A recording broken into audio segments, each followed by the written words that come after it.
The huge chamber filled with sounds that might have been laughter, if you knew what to listen for. The Galactic Council met in a space so large that clouds formed near the ceiling. Hundreds of different alien species sat in their special seats, each one designed for their unique bodies.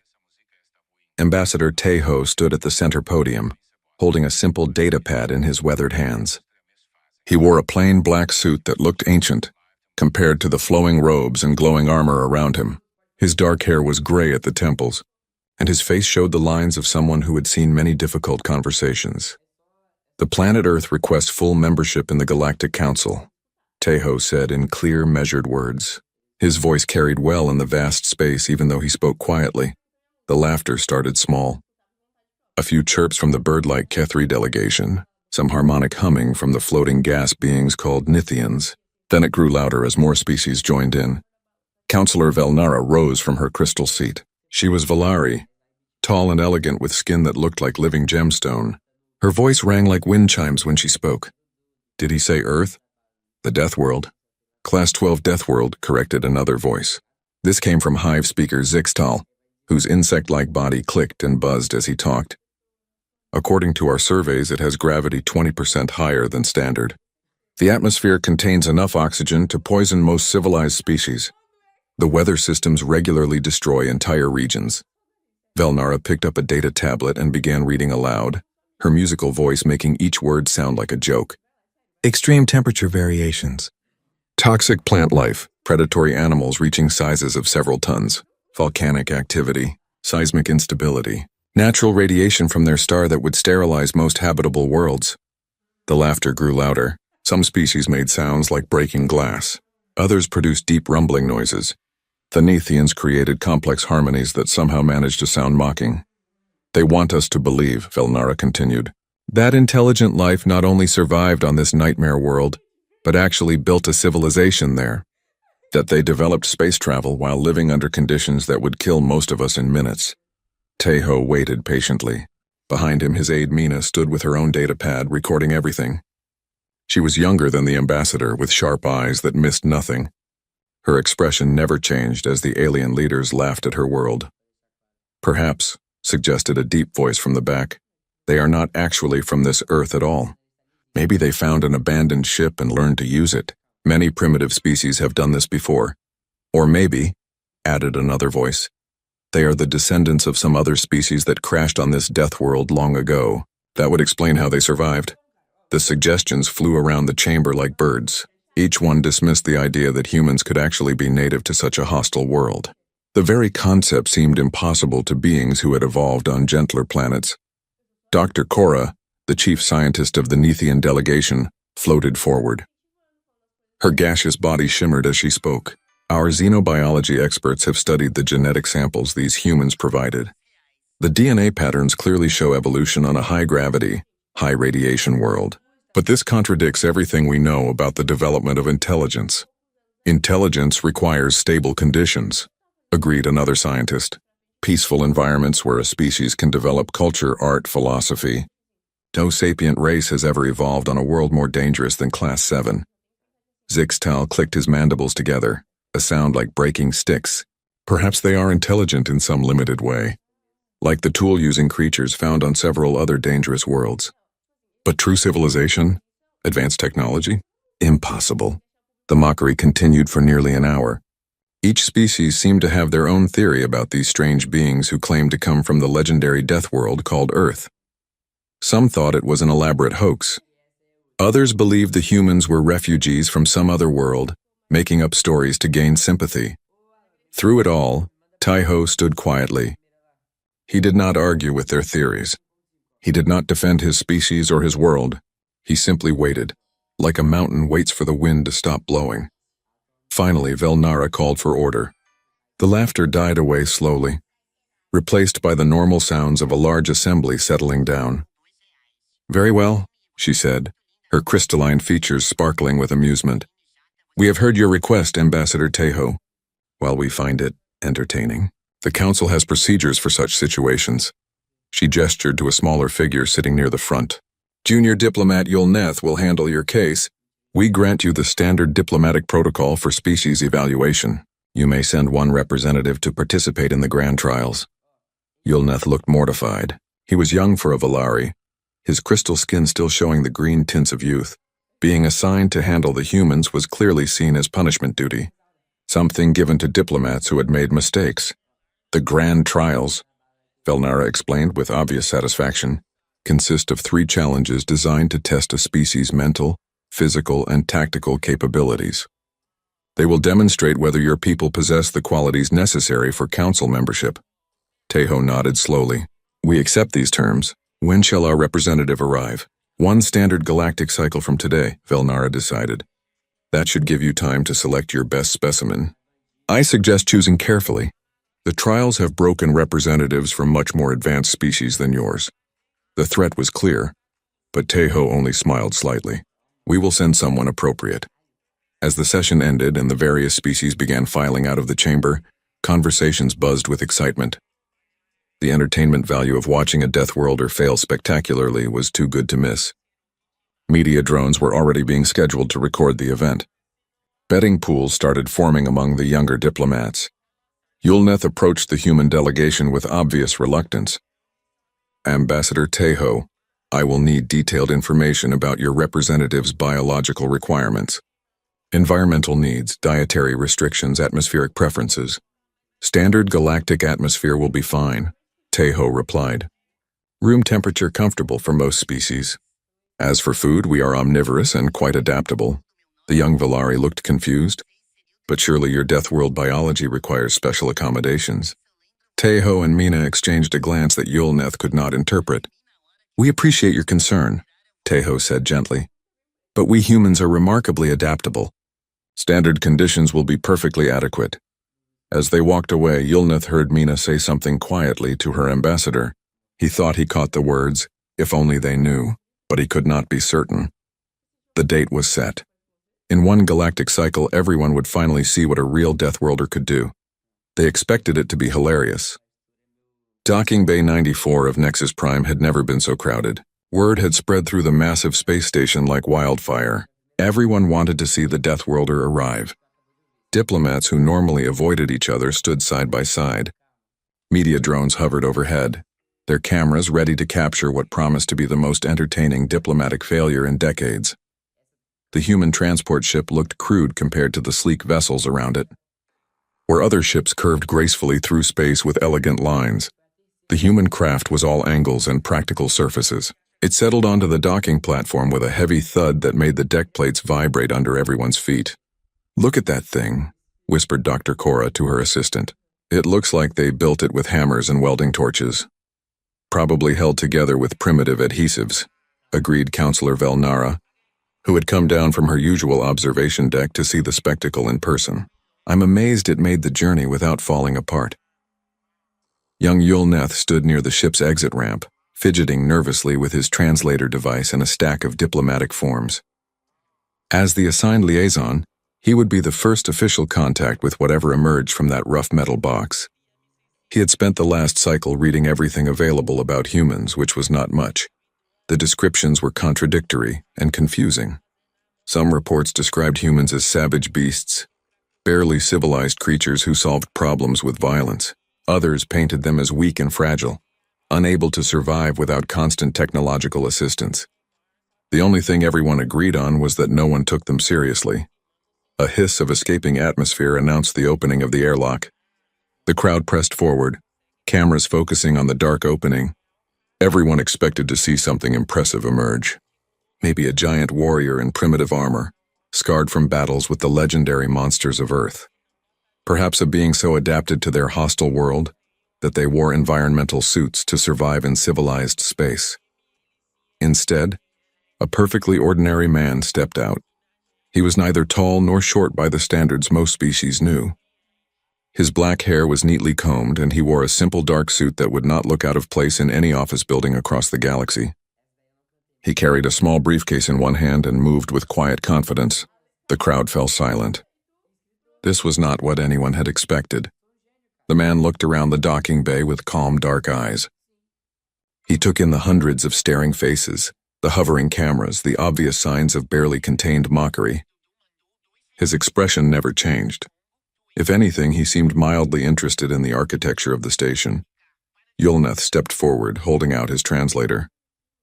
Greetings, he began in formal diplomatic language. I am Junior Diplomat Yulneth, your assigned liaison for the duration of your stay. These are standard diplomatic protocols that require— Thank you, the human said, interrupting gently. His voice carried clearly across the now silent docking bay, speaking perfect galactic standard without any trace of accent. I speak your language fluently. My name is Hyunwoo. I am pleased to meet you. He did something that froze every being in the docking bay. He extended his right hand toward Yulneth. The young Valari stared at the offered appendage in confusion. Several species used touch greetings, but there was something about the human's calm confidence that made him hesitate. The hand was steady, palm slightly up, fingers relaxed. It was obviously meant as a peaceful gesture, but something about it made Yulneth's survival instincts whisper warnings. The silence stretched. Cameras recorded everything. In the crowd, beings who had been laughing minutes before now found themselves holding their breath.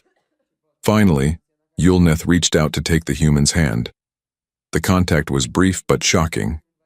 The human's grip was firm without being painful, warm against the Valari's cooler crystal skin, but it was what Yulneth felt beneath that simple handshake that made his eyes widen. There was strength there, not the crude, overwhelming power of a mining machine, but something far more controlled and precise. Like touching the surface of a calm lake and sensing the vast depths beneath. Hyunwoo released his hand and smiled. It was a pleasant expression, friendly and genuine. Shall we proceed to the orientation? The simple question broke the spell. Conversations resumed throughout the docking bay, but they were different now. Quieter, more uncertain. Whatever they had been expecting, this was not it. As Yulneth led Hyunwoo through the station corridors, he found himself stealing glances at his charge. The human walked with an economy of motion that was somehow unsettling. Each step was exactly where it needed to be. No energy wasted, no motion unnecessary. When they passed a group of maintenance workers moving a heavy piece of equipment, Hyunwoo stepped aside with fluid grace, never breaking stride. Your journey was comfortable, I trust? Yulneth asked, trying to fill the silence that seemed to follow the human wherever he went. Quite pleasant, thank you. Your station is impressive. The gravitational systems must require enormous energy to maintain artificial spin for so many different species. The casual observation showed an understanding of advanced physics that caught Yulneth off guard. You're familiar with gravitational engineering? I have some background in it. My primary profession is accounting, but humans tend to learn a little about many subjects. Hyunwoo paused to admire a section of the station where massive windows showed the stars beyond. Beautiful view. The nebula in Sector 7 is particularly striking from this angle. Yulneth looked where the human was pointing. He had passed this corridor thousands of times and never noticed the nebula. Now that Hyunwoo mentioned it, the swirling colors were indeed remarkable. They arrived at the orientation center, where a small crowd had already gathered. Word of the human's arrival had spread, and everyone wanted to get a look at the Deathworlder who dressed like a clerk and spoke like a scholar. Dr. Cora floated forward, her gaseous form shimmering with curiosity. Fascinating. Your biological readings are quite unusual. Your bone density is extraordinary for a bipedal species. Your muscle fiber arrangement suggests adaptation to high-gravity conditions. Yet you show no signs of the aggressive behavioral patterns we expected from a Deathworld species. Hyunwoo nodded politely. Earth's gravity is somewhat higher than your standard, yes. As for aggression, I find it rarely solves problems efficiently. Cooperation and communication work better in most situations. But surely, insisted a Kethri observer, clicking his mandibles, your world's hostile conditions must have made your species naturally violent. How else did you survive the predatory megafauna? We learned to avoid unnecessary conflicts, Hyunwoo replied simply. Fighting a creature that weighs several tons is rarely wise, regardless of your capabilities. It's usually better to go around than through. The answer seemed to disappoint several observers who had hoped for tales of epic battles with Earth's legendary monsters. Counselor Velnara arrived as the group was discussing the testing schedule. Her crystalline features reflected the station's lights as she looked down at the human with obvious skepticism. So you are Earth's chosen representative. I confess you are not what we expected. What did you expect? Hyunwoo asked with genuine curiosity. Someone more impressive, a warrior perhaps. Or at least someone who looked like they came from the most dangerous world in known space. Hyunwoo considered this seriously. I suppose I understand the confusion. But you see, on Earth, the most dangerous situations rarely require the largest muscles or the loudest voice. They require clear thinking, careful observation, and precise action. Those skills serve well in accounting, too. As the group dispersed to prepare for the trials, Yolneth found himself walking beside his assigned charge again. "That handshake," he said quietly when we first met. I felt something unusual. Hyunwoo glanced at him with those calm, dark eyes. "What did you feel?" "Strength. But more than that. Control. Like you could have crushed my hand but chose not to." "Every human learns that lesson early in life," Hyunwoo said matter-of-factly. "We are stronger than we appear, but strength without restraint is simply destruction. The handshake is important in human culture. It says I could hurt you, but I choose not to. I would rather be your friend." Yolneth thought about this as they reached Hyunwoo's quarters. The human's luggage consisted of one small bag and that simple briefcase. No special equipment, no environmental suits, no weapons of any kind. "The trials begin tomorrow," Yolneth said. "Are you certain you need no special preparations?" Hyunwoo smiled that same pleasant smile. "I am ready when you are." As the Valari diplomat walked away, he could not shake the feeling that everything was about to change. The laughter had been replaced by something else. Something that felt uncomfortably like anticipation. Tomorrow they would all learn what a Deathworlder could really do. The Grand Trials Arena could hold 50,000 spectators, and every seat was filled. Word had spread through Nexus Prime like a wave, carrying news of the strange human who shook hands like he meant it, and spoke of dangerous worlds as if they were ordinary places. What had started as a joke was now the most anticipated event in recent diplomatic history. In the observation boxes high above the arena floor, the most important beings in the galaxy settled into their seats. Counselor Velnara held court in the central box, her crystalline skin catching and reflecting the arena lights. Dr. Cora floated nearby, her gaseous form shimmering with scientific curiosity. Hive speaker Zixtal clicked and buzzed as he discussed the proceedings with his assistants. "The first trial is always mental challenges," Velnara explained to a cluster of younger diplomats. "It tests problem-solving, adaptability, and psychological stability. Most species find it quite manageable, though creatures from more primitive worlds sometimes struggle with the complexity." Far below, Hyunwoo stood at the entrance to the first testing chamber. He had changed from his business suit into simple gray clothing that allowed for easier movement. The outfit looked plain compared to the advanced gear worn by previous trial participants, but he seemed comfortable. Yolneth approached with a datapad full of waivers and medical disclaimers. "The trial can be stopped at any time if you experience distress," he explained nervously. "There are emergency protocols to extract you if the psychological pressure becomes too intense." "I appreciate your concern," Hyunwoo replied calmly. "But I suspect I will be fine." The arena fell silent as the trial began. Massive screens showed the interior of the testing chamber as Hyunwoo stepped inside. The room was empty at first, just white walls and a simple starting platform. Then the holographic systems activated. The chamber transformed into a maze that seemed to stretch in impossible directions. Walls shifted and changed, creating new paths while closing others. The floor became uncertain, with some sections solid and others revealing bottomless pits. Strange sounds echoed from the walls, some beautiful and distracting, others harsh enough to cause pain. "The maze adapts to each participant," Dr. Cora explained to her fellow observers. "It scans their psychological profile and creates challenges based on their specific fears and weaknesses." In the maze, Hyunwoo stood perfectly still for several moments, his head tilted as if listening to something only he could hear. The scanning systems worked frantically, trying to map his mental patterns and identify vulnerabilities to exploit. What they found broke their programming for 3 full seconds. "Impossible," breathed Dr. Cora, staring at her instruments. "His stress indicators are completely stable. Cortisol levels barely above resting. Heart rate steady. Brain activity shows no fear response patterns at all." On the screens, Hyunwoo began moving through the maze with steady, measured steps. When holographic creatures lunged at him from dark corners, he stepped aside without even glancing in their direction, as if he had known they were coming. When the floor gave way beneath his feet, he caught himself on apparently solid air and continued walking. How is he doing that? Asked a young Kethri observer. The gravity well should be disorienting him. Yulneth watched in fascination as the human moved through challenges that had reduced seasoned warriors to whimpering terror. Look at his eyes, he murmured. He's reading the patterns, it was true. While other participants had thrashed through the maze by trial and error, Hyunwoo was solving it like a mathematical equation. He could somehow see the underlying structure beneath the illusions, the rules that governed the holographic environment.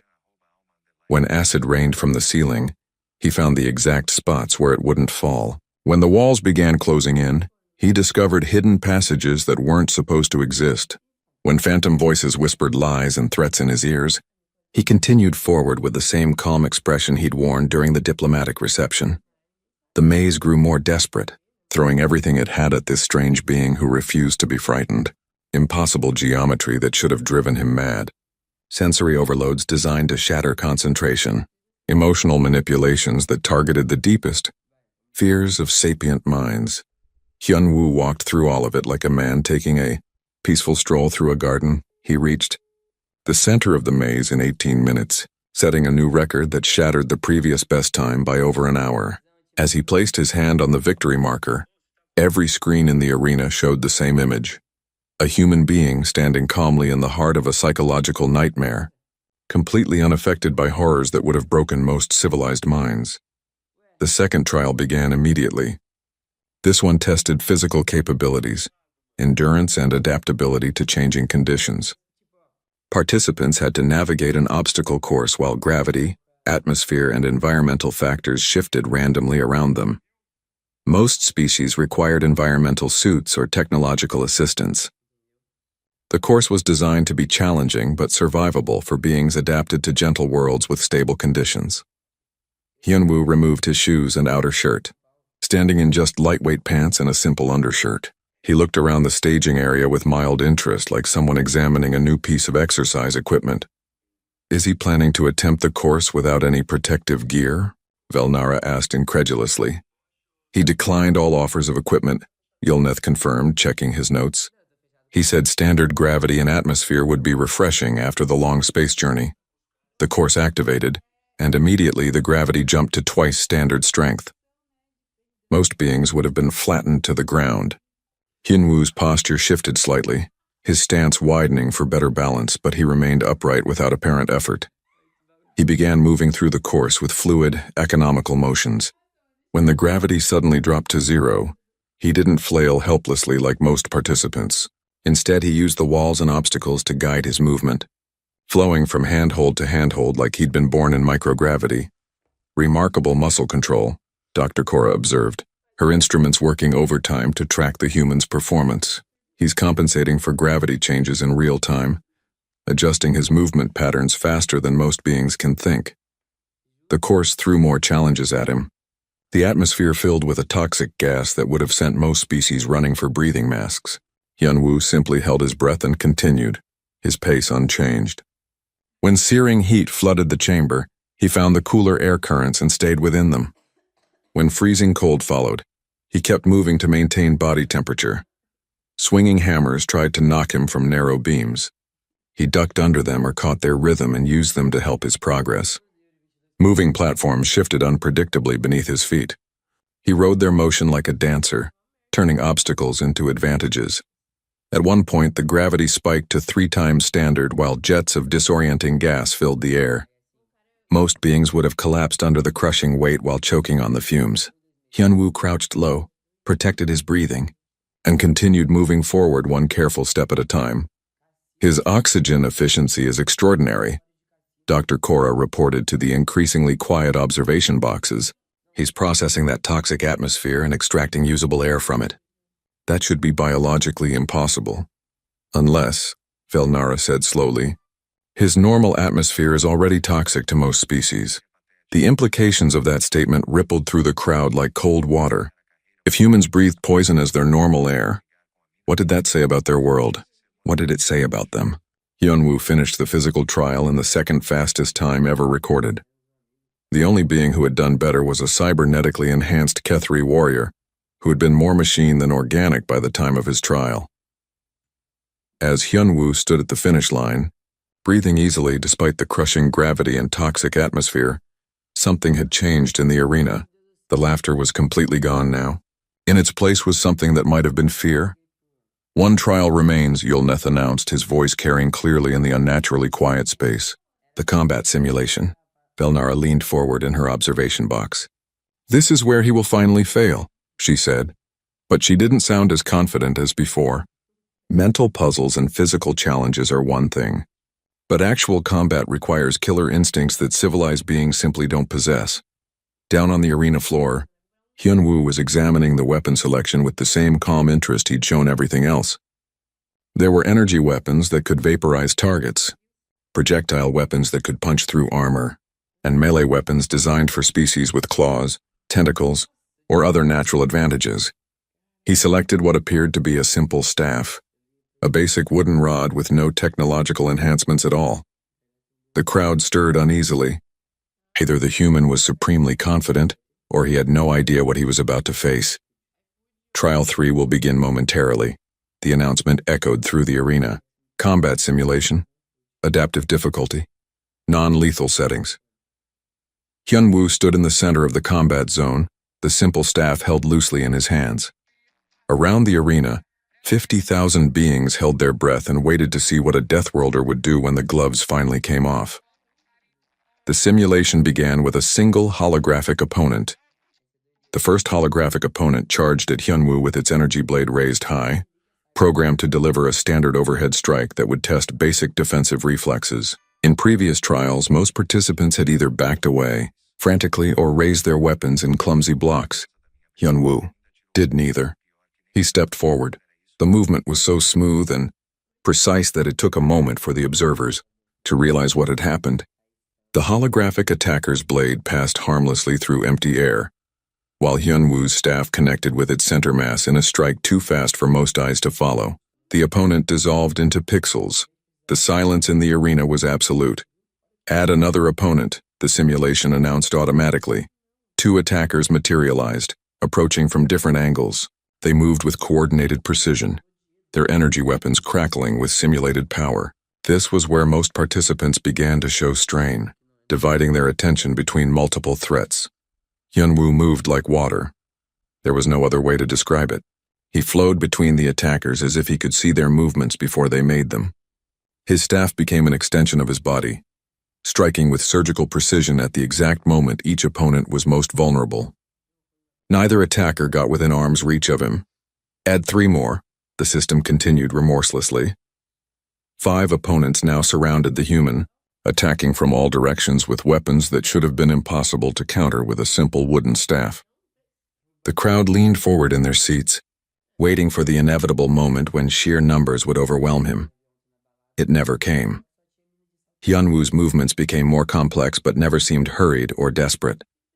He redirected one attacker's strike into another, used momentum and positioning to make his enemies interfere with each other, and struck with a precision that seemed to defy the laws of physics. Impossible, whispered Dr. Cora, her gaseous form flickering with agitation. The mathematical probability of countering 5 simultaneous attacks with perfect efficiency is so small as to be negligible. Unless, Velnara said slowly, her crystalline features reflecting her growing unease. He's not countering them at all. He's reading them. It was true. While the other observers saw 5 opponents attacking one human, what was actually happening was one human fighting one complex, interconnected system. Hyunwoo wasn't responding to individual attacks. He was solving the entire combat scenario as a single equation. Add 10 more, the system announced. 15 holographic warriors now filled the combat zone, wielding every type of weapon the simulation could generate. They moved in coordinated waves, their attacks timed to create an inescapable web of destruction. Hyunwoo stood in the center of it all like the eye of a storm. His staff moved in patterns that seemed almost artistic, each strike flowing naturally into the next. He never seemed to strain or struggle, never showed the desperate aggression that most beings displayed under pressure. There was something almost meditative about his movements, as if he had found a state of perfect calm in the heart of simulated violence. His vital signs, Dr. Cora reported in a voice barely above a whisper, are the same as when he was standing still. Heart rate steady, breathing controlled, stress hormones at baseline levels. It's as if the combat is actually relaxing him. 20 opponents, then 30, then 50. The simulation had never been pushed this far before. The system's processors were working at maximum capacity just to render all the attackers and track their movements. In the observation boxes, beings who had lived for centuries and seen the greatest warriors in the galaxy began to understand that they were witnessing something unprecedented. "Stop the simulation," Velnara commanded, her voice tight with something that might have been panic. "I cannot," Dr. Cora replied, her form shimmering with distress. "The human hasn't failed any parameter checks. The system won't allow me to halt the trial until he reaches failure conditions or completes the maximum challenge level." What is the maximum challenge level? 100 opponents. The number hung in the air like a death sentence. No being in recorded history had faced more than 20 holographic attackers and survived. The very concept of fighting 100 enemies simultaneously was beyond the realm of possibility. Except Hyun Woo was already facing 75, and he looked like he was enjoying himself. His movements had evolved again, becoming even more efficient and fluid. He had stopped thinking of the attackers as individual opponents and was now treating the entire swarm as a single organism with many limbs. When one section pressed forward, he would already be moving to the gap that would appear elsewhere. When multiple attacks converged on his position, he would be in the one spot they couldn't reach. The staff in his hand sang through the air, striking with sounds like breaking thunder. Every movement was perfect. Every strike precisely placed, every step exactly where it needed to be. He fought with the patience of mountains and the precision of mathematics itself. 90 opponents filled the combat zone, their attacks creating a wall of simulated death that should have been impossible to survive. The arena's screens could barely track all the movement, showing brief glimpses of the human moving through the chaos like a ghost made of controlled violence. At 95 opponents, something changed in the crowd. The fear was still there, but it was joined by something else. Awe, reverence, the slow, creeping realization that they were not watching a trial anymore. They were watching art. 100 holographic warriors attacked as a single entity, their movements coordinated by the most advanced combat simulation in the galaxy. For a moment, Hyunwoo disappeared completely in the swarm of enemies, hidden by the mass of bodies and weapons. Then the staff appeared above the crowd, moving in a perfect circle that somehow touched every opponent simultaneously. The entire simulation froze for one impossible second, then dissolved into pixels all at once. Hyunwoo stood alone in the center of the combat zone, his simple staff held casually at his side. He wasn't even breathing hard. The arena was so quiet that the sound of his footsteps could be heard clearly as he walked to the weapon rack and gently placed the staff back where he had found it. Then he turned to the observation boxes and bowed slightly, the same polite gesture he had used during the diplomatic reception. "Thank you for the opportunity to demonstrate." His voice carried clearly through the arena's speakers. "When may we proceed with humanity's membership application?" The silence stretched for long moments, broken only by the soft sounds of atmospheric systems and the distant hum of the station's power core. 50,000 beings stared at one human who had just accomplished something that should have been impossible. Finally, Hive speaker Zixtal found his voice. "The trials," he clicked nervously, "are concluded. The results will be evaluated." As Hyunwoo walked calmly toward the exit, Yulnith hurried to catch up with him. The young Villari's crystalline skin was flickering with patterns of confusion and amazement. "How?" he asked simply. "How what?" Hyunwoo replied, seeming genuinely puzzled by the question. "How did you do any of that? The maze, the physical course, the combat simulation. You made it all look easy." Hyunwoo considered this as they walked through corridors that had suddenly become much quieter. Other beings stepped aside as they passed, not out of rudeness but out of something that looked suspiciously like respect. "I suppose it was relatively easy," Hyunwoo said finally. "The maze was just pattern recognition. The physical course tested basic adaptability to environmental changes. The combat simulation required reading multiple variables and responding appropriately. These are all skills that humans develop naturally." "Naturally?" Yulneth's voice cracked slightly. "Of course.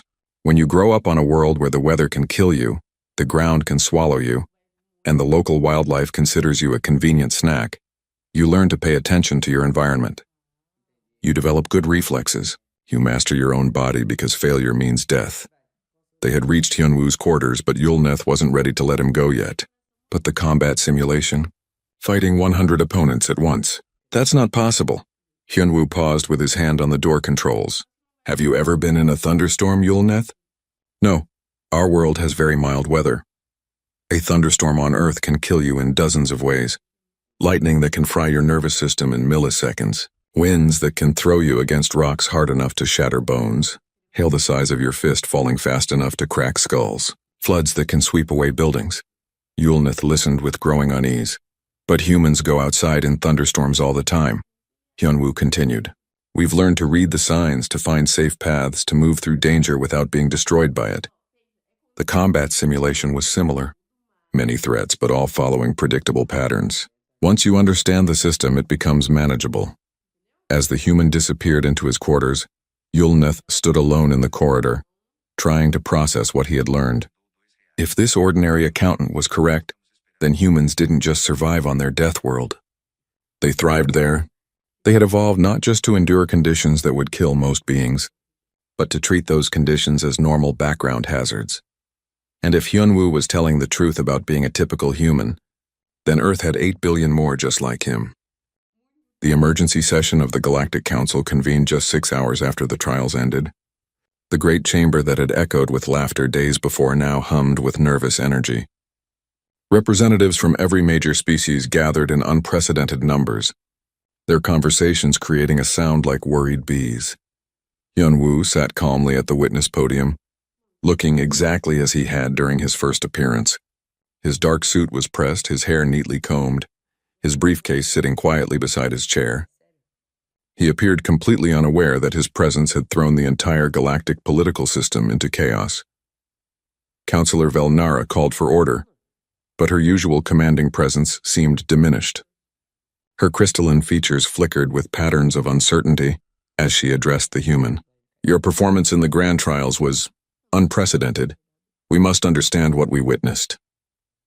I'm happy to answer any questions, Hyunwoo replied politely.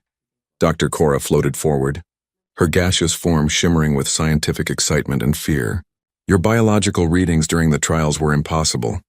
You showed no stress response to situations that would psychologically break most sapient beings. How do you explain this? I wasn't particularly stressed, Hyunwoo said with that same gentle smile. The challenges were interesting, but not especially difficult by human standards. A ripple of disbelief passed through the assembly. Hive Speaker Zixtal clicked his mandibles together nervously. Not difficult? You solved a Class 12 psychological maze in record time. Completed the physical course under conditions that would kill most species. And defeated 100 opponents in single combat. Yes, and I appreciate the opportunity to demonstrate these skills. However, I should clarify something important. Hyunwoo paused, looking around the chamber with those calm, dark eyes. These are not exceptional achievements by human standards. I am quite ordinary among my people. The statement hit the assembly like a physical blow. Conversations stopped. Even the automated system seemed to hold their breath. Velnara leaned forward, her voice barely above a whisper. Ordinary? Very ordinary. I'm an accountant, as I mentioned before. I balance numbers and file reports. My colleague Jinhee, who pilots our transport ship, has much better reflexes than I do. My friend So Young, who teaches children, would have solved the maze puzzles more elegantly. My neighbor Minho, who repairs machinery, would have performed significantly better in the physical trials. The implications sank in like stones through still water. If Hyunwoo was telling the truth, then Earth didn't have just one being capable of impossible feats. It had billions of them, your world, Dr. Korra said slowly. We assumed the Deathworld classification was an error in our surveys. Earth is classified correctly as a Class 12 Deathworld, Hyunwoo confirmed. Gravity 1.2 times standard, atmospheric oxygen concentration at 21%, which I understand would be toxic to most species represented here.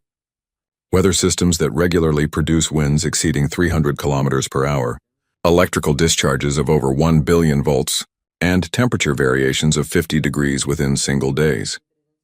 He spoke of these conditions the way someone else might describe a pleasant garden. The seismic activity reshapes our continents regularly.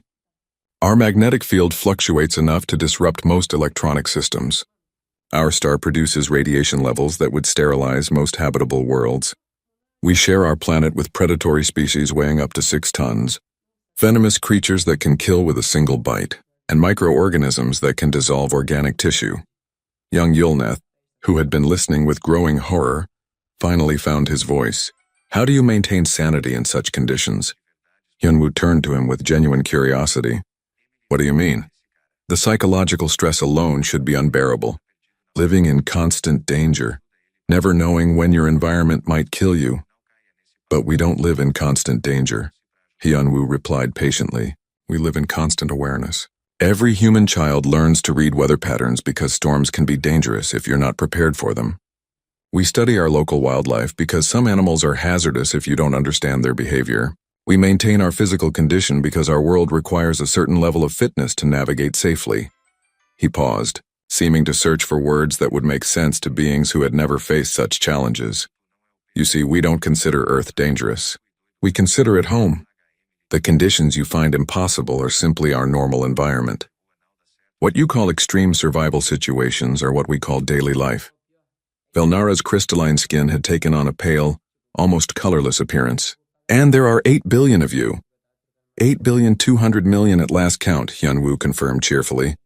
Would you like to meet more of us? My government has prepared a standard diplomatic delegation. 50 individuals representing various professions. Teachers, farmers, artists, engineers, medical professionals, scientists, all quite ordinary people by our standards. The chamber fell silent except for the soft hum of life support systems. The thought of 50 more humans like Hyunwoo was almost too much to process. Some delegates had begun making quiet calculations, trying to imagine what a full human military force might be capable of. Hive speaker Zixtal asked the question that everyone was thinking, but no one wanted to voice. What do you want from us? For the first time since arriving, Hyunwoo's expression changed slightly. Something in his posture suggested vast patience coming to an end, like a mountain finally deciding to move. What we have always wanted, he said quietly. Recognition as a sapient species worthy of diplomatic contact. Trade agreements that benefit all parties involved.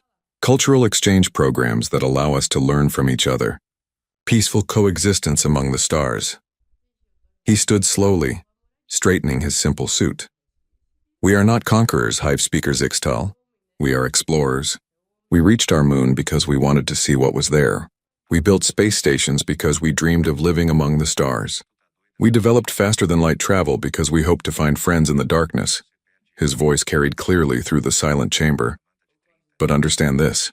We didn't survive our world by being weak, and we didn't reach the stars by giving up when others laughed at us. We came here seeking friendship and cooperation. We would prefer to build than to fight, to learn than to conquer, to create than to destroy. He picked up his briefcase and took a step toward the exit.